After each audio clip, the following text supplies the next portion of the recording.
Hello again, Chris Lee and Chase Robinson with SEC Football Power Rankings heading into Week 12 of the college football season. It has flown by. As always, we start at the bottom. Chase Robinson, Mississippi State, our number 16 team. Thought the Bulldogs played respectably in Knoxville, but just ran into too much talent there. Yeah, and the problem has been this year defense for Mississippi State. They just haven't been able to stop anybody. Even when they have been able to get some offense generated, they can't stop anybody on the other side. But I feel like Michael Van Buren is doing some good things, and hey, maybe that shows there's a bright future ahead for the Bulldogs. Number 15, Kentucky. The Cats had a week off, faced Murray State in a get-right game this week before going to Texas and Louisville to finish the season. Yeah, Kentucky is just we've talked about it. It's strange. We thought they would be better than they are. Maybe this bye week helped this week kind of get things on the right track and hopefully getting a win for them against Murray State this week. But yeah, it's just been the offense has not been great. They've battled with injuries, and so they're in a tough spot right now. Yeah, also doesn't help that they played 4 AP-ranked teams, plus one of them, Vanderbilt, that just fell out. So schedule matters a lot in this league. And a team that's had it relatively easy but never took advantage of it, and a team like Kentucky that had a bye week, the Auburn Tigers here at 14. Yeah, this is a team we know the talent that they have. They just haven't been able to translate it to wins. And they've had some tough losses out this year. Not being able to finish games has been an issue. They've led in games. They've done some good things. Just haven't been able to finish has been the story for the Auburn Tigers this year. And they'll have Louisiana-Monroe this week coming off a bye week, and they'll finish out the season with A&M and Alabama. So some tough games ahead for Auburn, but we'll see if they can squeak a SEC win out as they have won so far with that win over Kentucky. Number 13, the Florida Gators without DJ Lagway at Texas and their top two receivers. That did not go well. Very interested to see if Lagway is back this week. There was talk. In fact, they said, I think we're going to hold him out because he'll have a better shot to play this coming week against LSU. Hey, that makes a lot of difference, man. When this team is healthy, they can put a scare into a lot of teams. That's just the question as we do this Monday, and I have no idea how this is going to play out between now and then.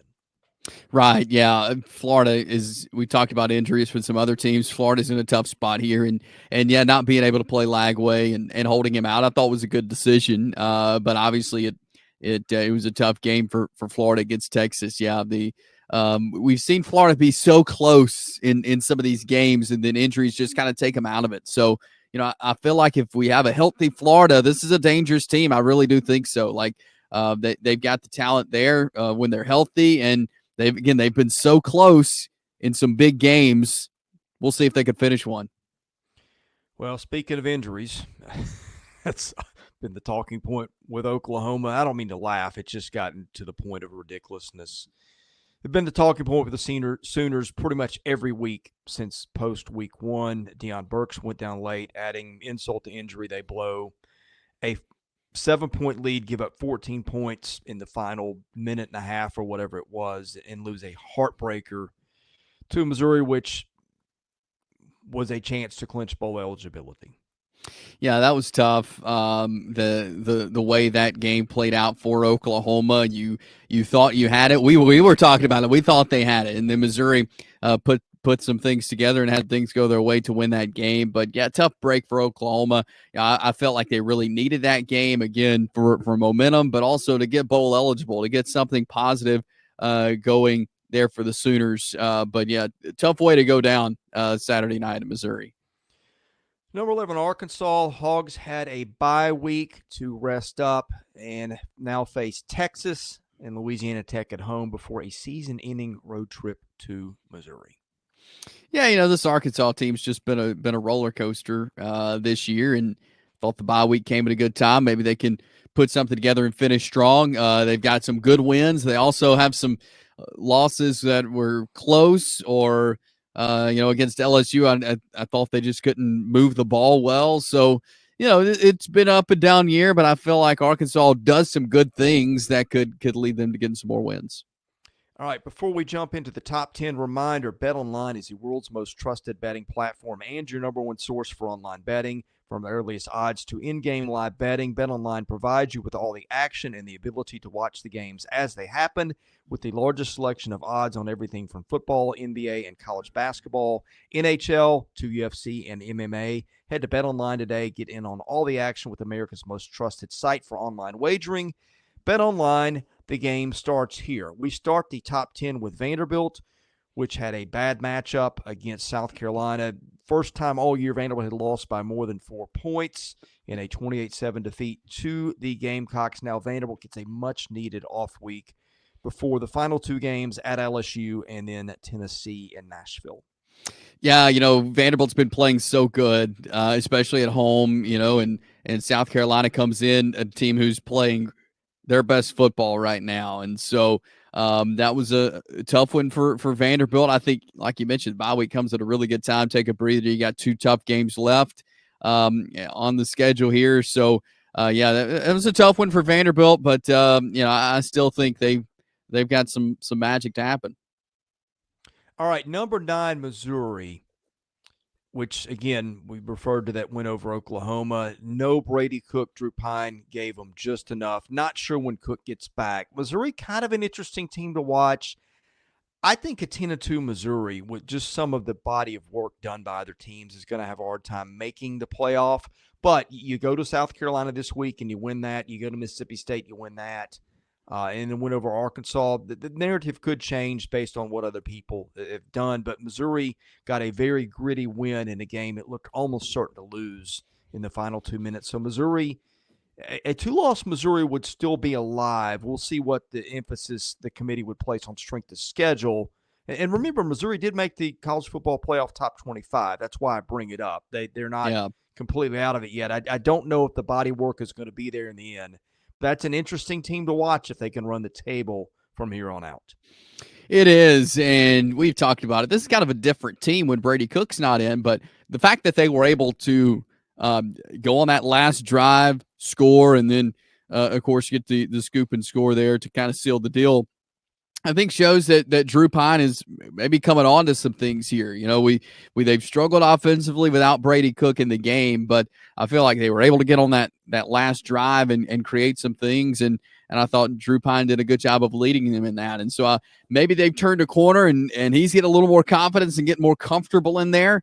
We'll have to see what they can do. Again, this week will be a big test for them. But we've said without Brady Cook, they're a different team, but I thought they were much better under Drew Pine this week than what we've seen from him in past weeks. Number 8, LSU. The Tigers probably had their playoff hopes extinguished with a lopsided loss to Alabama in Baton Rouge.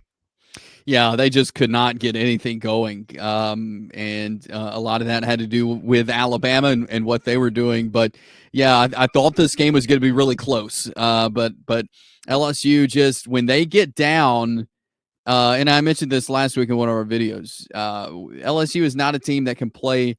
They don't play well from behind. So if a team goes up on LSU early, they just have a hard time of getting things going. And I thought that was the case Saturday night. And yeah, their playoff hopes, I think, are dashed there with that big loss to Alabama. But there's certainly talent on that team. Like, I think they can make a strong finish. But yeah, they definitely went down with that big loss to Alabama. All right, the next team up, I think, is maybe the most interesting team in the rankings for reasons that I'll get to in just a minute. But first of all, want to let you know, I've been telling you a lot about future fans recently. The way they help little kids become big fans by understanding football is so cool. If you have ever tried to explain football to a little kid, you know how hard that is. The dads who invented this have figured it out for the rest of us. Future Fans is the easy button for getting your kid to watch the game with you on Saturday. I have heard from people who have used this to get their sons and their daughters interested in football to the point that the kids are begging them to watch games with them.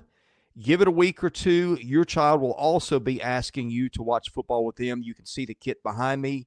Retail price $50. I think that is an incredible value for what they give. Not just the experience, but the quality of the materials, the games, the books. There's about 8 moving parts inside that box you see behind me. Go to futurefans.com right now. Use the code SEC. That gives you $5 off your order, so knocks the price around to about $45. Get this for your kids for Christmas or your grandkids. Again, they will be begging you to watch football. Help out the folks who help us. Check out Future Fans today. All right, the number 7 team, I had the privilege of seeing these guys play in Nashville, was in the press box for that one.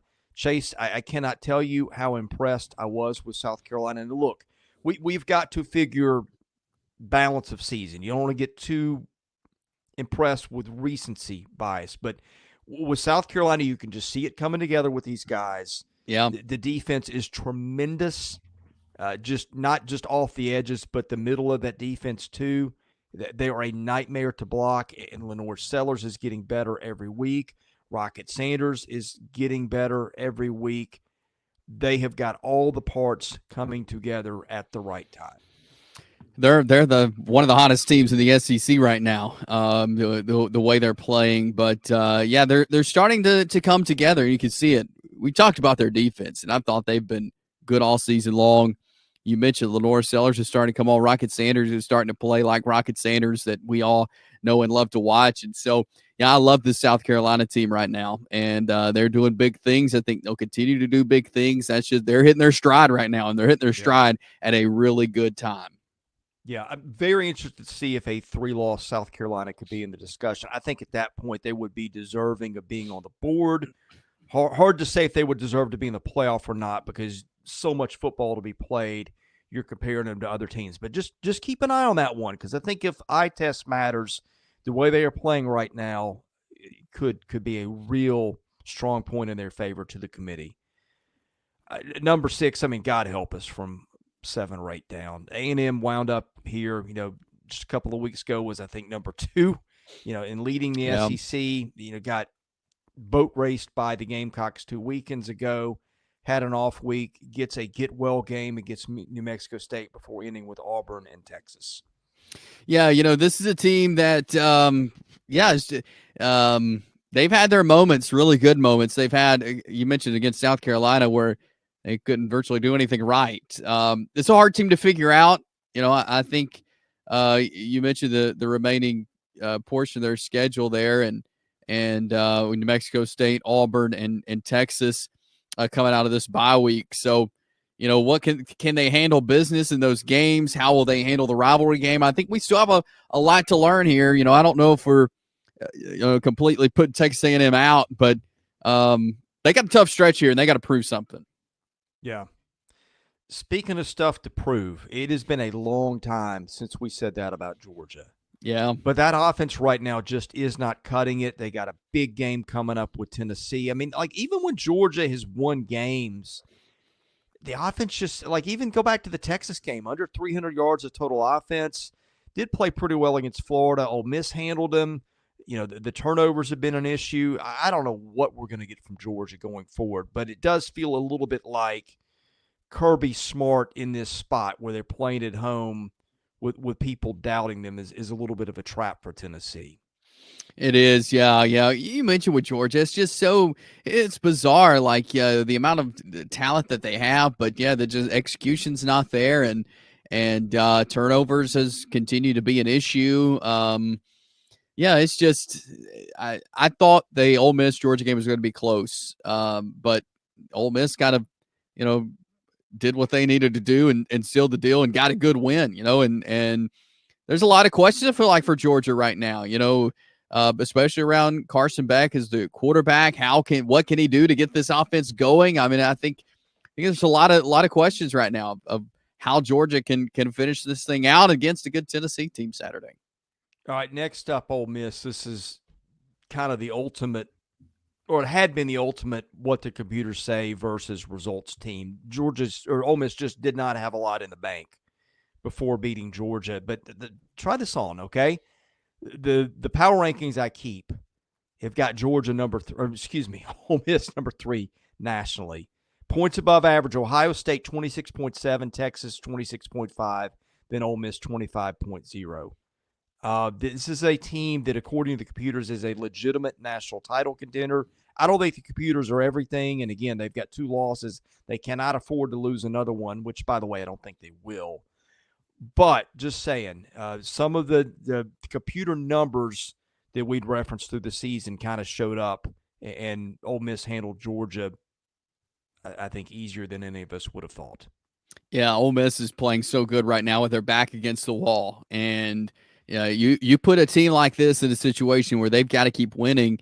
If they want to get in the playoff and do what they want to do, that's dangerous because there's so much talent. They can get so hot. Like I feel like this Ole Miss team is going to be dangerous from here on out because they know they can't afford to lose. Like, and they're playing with that mentality. And hats off to the coaches for for helping make that happen, for getting them in that right mindset.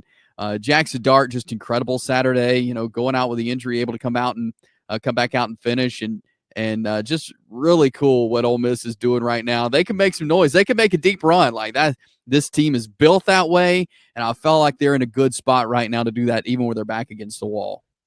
All right, speaking of hot and playing well, Alabama, after that loss to Tennessee, shuts out Missouri, has a bye week, and then goes into Baton Rouge and just destroys LSU. The game was 41-6 until LSU got a garbage touchdown late. I'm very curious to see if Alabama can take the defensive improvement it has made going forward and maybe get Jalen Milroe to make a little bit better decisions on a consistent basis, because if that happens, Chase, they could win the whole thing. They can. They're dangerous when working on all cylinders, and I feel like we haven't seen. We've talked about this. We haven't really seen a complete game from Alabama, minus I want to say Wisconsin, but I feel like we saw that, and even against Missouri, they had some questionable moments, but I thought that was a good game for Alabama. But Saturday night in Baton Rouge, going on the road, playing in the rain, all this going against them, and yet still able to do what they did. Thought Jalen Milroe did a great job running the football. They established the run. I thought that was important going into this game. That was a big thing. I thought was to get the run going. They did that. I thought they stopped Nussmeier. The defense threw some different things out there that we hadn't seen a lot this season from Alabama, and really made Garrett Nussmeier work for it, and really just got that garbage touchdown towards the end, like you mentioned. That's all they could generate. So, I think Alabama is playing really good right now. Kalen DeBoer has only lost 2 games in the month of November in his coaching career at a major school, so he knows how to win. Alabama knows how to win. Like I think this team could be dangerous in the month of November. All right. Very, very hard to separate these top 7 or 8 teams. And so we just kind of hit the easy button and said, all right, who's lost 1 game? And that's where we rank the last 2 teams. Tennessee at number 2. Now, Tennessee, and you haven't figured out, Texas is number 1. Also 2 of the teams that have played maybe the easiest 2 schedules in the league, other than maybe Missouri. So there's that. But, I mean, look, they've also played well. Tennessee played without Nico Iamaleava for part of the Mississippi State game. Texas just destroyed what is still a good Florida team, even with the injuries. And so that's where we settled at 2-1 this week. Yeah, with Tennessee, I mean, we'll learn a lot this week when they go to Athens to take on Georgia. They also have Vanderbilt left on the schedule, which is not a game they can overlook like they probably have in recent years. But yeah, for Tennessee, those 2 games are going to prove or show us a lot about this team. Are they legit? Are they up there? With it as a national title contender? We'll find out, in this back stretch of the season. But Texas continues to do what Texas does and put up big numbers and make things happen. So, I feel like Texas in a spot until they prove us otherwise, they're going to be at the top. Chase, I'm just looking through these rankings and just throw these out there. Like Alabama at 3. Alabama would be 2 or higher in probably any other conference other than maybe the Big Ten. I mean, you've got Ohio State and Oregon sitting there, so there's that. But I'm like, Ole Miss would not be 4th in any other league. Georgia would not be 5th in any other league. A&M would not be 6th in any other league. South Carolina would not be 7th in any other league. LSU would not be 8th in any other league. Same with Missouri at 9, Vandy at 10. It just I think sometimes we lose in the minutia of, okay, somebody got exposed with this or that on Saturday. Let's look at who these guys are playing. I really wonder what some of these teams would do if they got placed in the Big 12 or even the Big 10, Yeah. because I think the overall depth of the league, and even as you go towards the bottom with Auburn and Kentucky and some of those teams that have got some talented players and some good units, Kentucky's defense is still really good.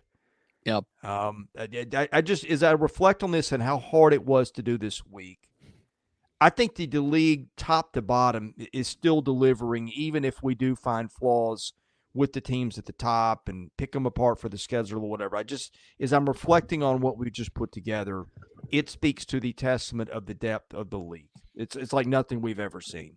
It is not. There's so much parity in the SEC this year. I love chaos, and so I love the fact that we have that this year in SEC football and really all of college football. So, yeah, it's gonna be fun to sit back and watch how it all shakes out. Who plays in the SEC championship? I'm glad I don't have to make any of these decisions because there's a lot of good football teams and they're beating each other. And yeah, it's gonna be interesting to see how it all plays out. But I love the parity in SEC football this year. That's for sure. All right. Thank you for watching. We cover SEC football, basketball, and baseball year-round. Just before we did this, I participated in our SEC basketball power rankings. So if you want to check that out, please do that. Best way to get it, subscribe to the channel, enable your notifications so that you will know when we put out content, and also hit the like button. That helps our analytics. If you want to advertise, Caroline.Smith at southeastern14.com is where you direct that. We reach millions of people every year. For Chase Robinson, I am Chris Lee. You have been watching Southeastern 16 presented by Bet Online.